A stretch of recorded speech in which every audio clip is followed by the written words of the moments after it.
Ya, jadi hari ini kita berkumpul di KPK ya. Saya Alvin Lim selaku kuasa hukum dari LQ Law Firm diberikan kuasa oleh LSM Konsumen Cerdas Hukum untuk mengawal pengaduan dan proses hukum yang ada. Yang kami adukan adalah dugaan penyimpangan pembangunan IKN antara pejabat Gandhi Sulistianto dengan dengan IKN di sini ya, dengan Sinarmas.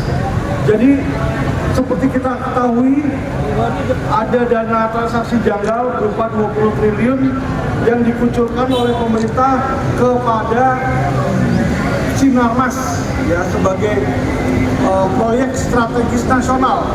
Nah ini yang saya bingung dan saya pertanyakan nih, apanya yang strategis dan apanya yang nasional nih ya? Kalau proyek strategis nasional itu kan harusnya melingkup seluruh Nusantara, bukan satu tempat. Terus kedua, kalau dia membantu membangun infrastruktur di BSD situ ya, ini lebih bingung lagi karena seluruh developer dimanapun tidak ada yang diberikan dana oleh pemerintah untuk pembangunan infrastruktur, teman-teman ya. Jadi yang namanya developer mau bangun itu harus dari modal sendiri, bukan dari modal pemerintah. Itu yang saya tahu ya. Yang kedua adalah kalau memang mau membangun proyek strategi nasional, kenapa diberikan kepada Sinarmas sebagai perusahaan swasta?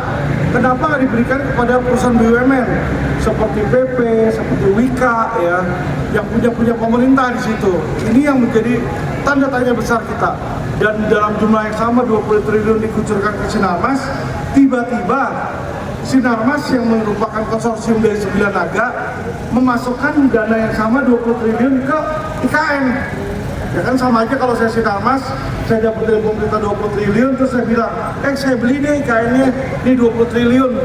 Ya kan, jadi bangunannya di situ milik saya, plus saya dapat HGU 190 tahun. Ya, jadi kalau saya lihat nih, kok terlalu manis sekali yang diberikan kepada swasta-swasta ini gitu ya. Saya nggak masalah kalau uang itu merupakan uang pribadi. Cuma yang menjadi masalah adalah kalau ini adalah uang negara, maka kita patut duga adanya penyelewengan dan KKN di situ. Dan saya nggak mau uang masyarakat sekalian di Indonesia ini masuk ke IKN untuk membangun sesuatu yang tidak jelas. Kita udah punya ibu kota, kayak saya udah punya rumah, tempat tinggal, terus bangun tempat tinggal kedua. Tempat tinggal pertama aja masih cukup, ngapain tempat tinggal kedua? Dan saya yakin IKN itu nantinya ke depannya belum tentu DPR pada mau ke sana, akhirnya bisa menjadi proyek mangkrak. Ya, dan kalau seperti itu akhirnya kan uang negara, uang masyarakat yang menjadi sia-sia, Pak. Tadi hasil laporannya seperti apa? Sudah diterima, ini ada laporan tanda terimanya sudah diterima oleh pihak KPK. Pihak KPK, betul. Bang, nomor laporan foto bang? Boleh? Nggak boleh? Boleh, nggak boleh. Udah siap. Oke? Ya, terima kasih ya teman-teman sekalian.